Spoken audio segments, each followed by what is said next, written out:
Kasus penganiayaan yang melibatkan anak pejabat Ditjen Pajak berbuntut pada terungkapnya harta kekayaan tak wajar yang dimiliki sang ayah yang bertugas di Ditjen Pajak. Publik pun mempertanyakan pengawasan yang dilakukan bagi pejabat dengan nominal kekayaan yang tak wajar. Kita akan bahas bagaimana kemudian media memotret kasus ini. Sudah bergabung Wakil Pemimpin Redaksi CNN Indonesia, Revolusi Riza Zulferdi. Mas Revo, selamat malam. Selamat malam, Lutfi. Baik, pekan ini kita dihebohkan dengan awalnya kasus penganiayaan begitu ya Mas Revo ya. Melihat bagaimana videonya tersebar di sosial media, tapi kemudian berbuntut panjang. Muncul pertanyaan mengenai pengawasan terhadap LHKPN pejabat, khususnya kasus ini Ditjen Pajak yang tak wajar. Menurut Anda, apakah pengawasan internal di Kementerian Keuangan masih lemah sehingga ada kasus seperti ini baru terungkap, ada hal-hal lain yang perlu disoroti? Iya, Mbak Elvira, ini memang menjadi satu pelajaran mahal ya buat kita semua ya, terutama untuk Kementerian Keuangan, jajaran Kementerian Keuangan. Kasus yang dilakukan, kasus kekerasan yang dilakukan oleh MBS dan rekening SLR itu juga kemudian membuka ya kita bisa katakan tabir lah ya, bahwa kemudian ada beberapa pejabat gitu, oknum-oknum pejabat yang ternyata hidupnya jauh di atas kewajaran. Dan ini kemudian juga membuka bahwa Kementerian Keuangan, jajaran Kementerian Keuangan dan juga kementerian-kementerian lainnya, lembaga-lembaga lainnya harus mulai mawas diri dan mulai memeriksa apakah memang ada jajaran-jajarannya, aparatur sipil negara yang berada di bawahnya itu hidup di atas yang tidak wajar secara kemewahan dipertontonkan kepada publik dan sebagainya. Dan ini kemudian harusnya menjadi catatan penting supaya pemerintah kemudian bisa melakukan pengawasan yang lebih ketat, melakukan evaluasi terutama terhadap kementerian-kementerian yang berkaitan dengan sektor keuangan ya, Mbak Pia. Oke, baik. Tidak hanya sang pejabat itu kemudian yang dipertanyakan. Hari ini kita melihat juga bagaimana komentar Menteri Keuangan Ibu Sri Mulyani menyentil Dirjen Pajak. Untuk kasus ini bagaimana Mas Revo melihat reaksi dan langkah yang diambil oleh Menteri Keuangan? Iya, yang menjadi catatan penting dan menjadi ironi itu ya. Ini kasus ini kemudian terungkap ketika ada deadline, ketika masyarakat harus melakukan pembayaran SPT dan melaporkan SPT ya. Kita tahu bahwa batas waktu pelaporan SPT itu pada akhir bulan Maret gitu ya. Kemudian terkuaklah kasus ini bahwa ada kehidupan yang bisa dikatakan jauh dari kata sederhana, dari aparatur sipil negara, dari pegawai Ditjen Pajak gitu ya. Yang ini juga kemudian membuka lagi catatan kita terhadap kasus-kasus sebelumnya, misalnya terhadap kasus Gayus Tambunan pada beberapa tahun yang lalu ya. Nah, ini tentu menjadi hal yang di beberapa perbincangan di WhatsApp group misalnya, bagaimana kemudian masyarakat atau anggota-anggota WhatsApp group di beberapa yang kita ikuti ini kemudian menyayangkan bahwa kasus ini justru terjadi ketika kita diminta untuk taat pajak misalnya, tapi kemudian pegawai dari Ditjen Pajak ini diduga hidupnya itu tidak, atau kita lihat ini hidupnya di atas kewajaran. Nah, yang dikhawatirkan adalah, termasuk juga Wakil Presiden mengkhawatirkan bahwa ini nanti akan mempengaruhi ketaatan masyarakat untuk bayar pajak. Kita tentunya tidak ingin seperti itu.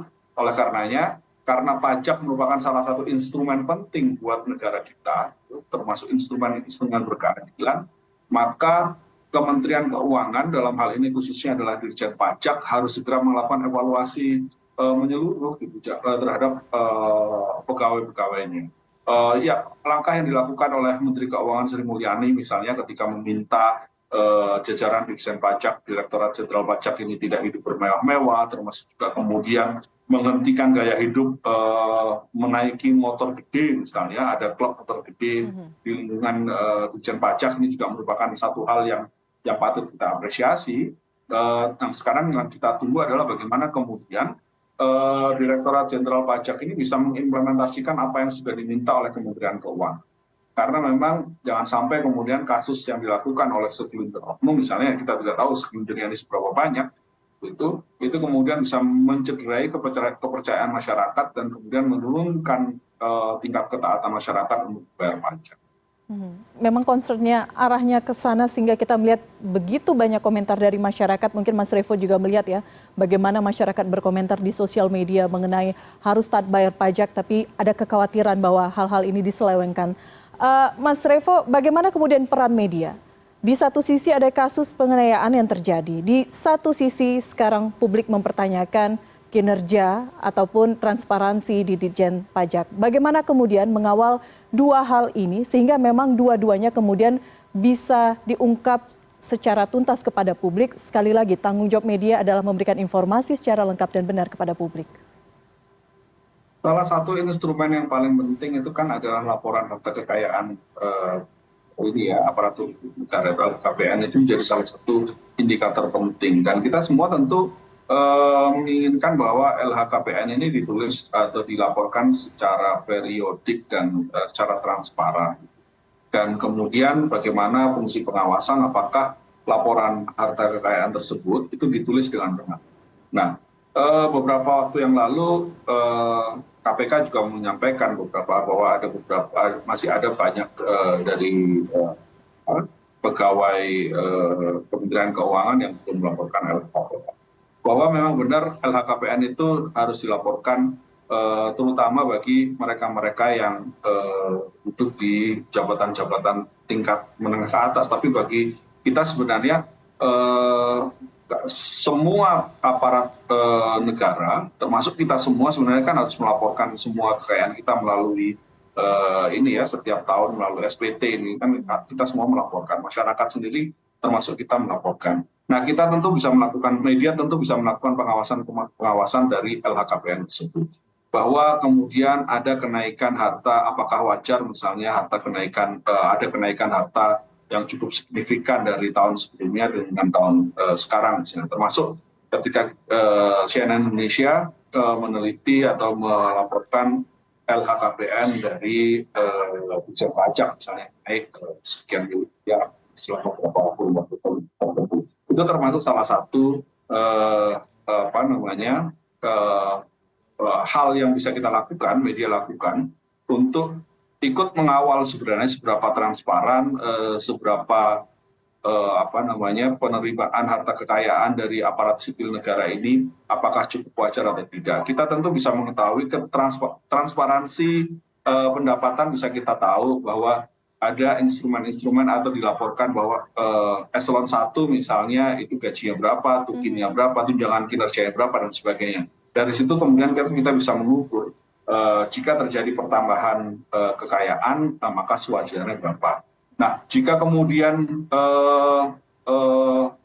kenaikan yang dinilai tidak wajar, maka sudah menjadi kewajiban bagi penegak hukum untuk menelisik atau misalkan fungsi internal pengawasan di internal kementerian atau pegawai negeri tersebut, aparat sipil negara tersebut, dari lembaga tersebut, untuk menelisik apakah dari mana angka ini berasal, apakah memang dari gajinya atau dia memiliki usaha-usaha lain atau misalnya keluarganya, istrinya memiliki usaha lain. Dan itu tentu kalau memang misalnya wajar dari pertama-tama tersebut, maka dipersilahkan. Tapi jika tidak, tentu kita mengharapkan ada konsekuensi yang bisa diterima oleh aparat sipil negara tersebut. Oke, sejauh ini Anda melihat pengungkapan kasus-kasus yang ada, apakah sudah cukup transparan yang dilakukan oleh pihak-pihak terkait? Apakah mudah bagi media untuk mengakses informasi itu? Sejauh ini kita bisa mengaksesnya dengan cukup transparan, cukup mudah ya.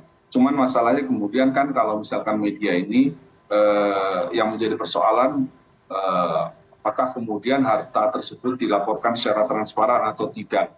Dalam kasus yang dilakukan oleh Rafael misalnya, ada beberapa harta kekayaannya kan yang tidak dilaporkan dalam case yang dalam kasus Mario Dendi kemarin, tersangka menggunakan mobil Rubicon, dan juga kemudian ada Muge yang ternyata itu tidak dilaporkan dalam LHKPN-nya.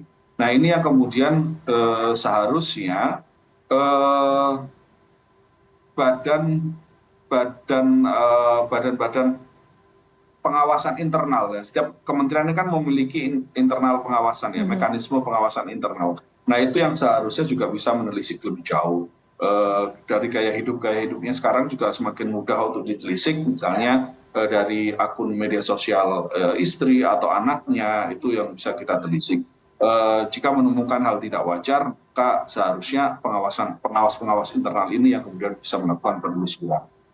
Oke, harapannya tidak hanya sampai di sini, kita harapkan bahwa tidak ada kasus serupa terjadi, tapi yang tadi seperti Mas Revo sampaikan, bagaimana media menjalankan perannya, bagaimana juga masyarakat publik bisa sama-sama ikut mengawasi sehingga transparansi itu yang kita butuhkan. Mas Revo, terima kasih sekali lagi catatan Anda dalam editorial View malam hari ini di Prime News. Selamat malam, Mas Revo. Selamat malam.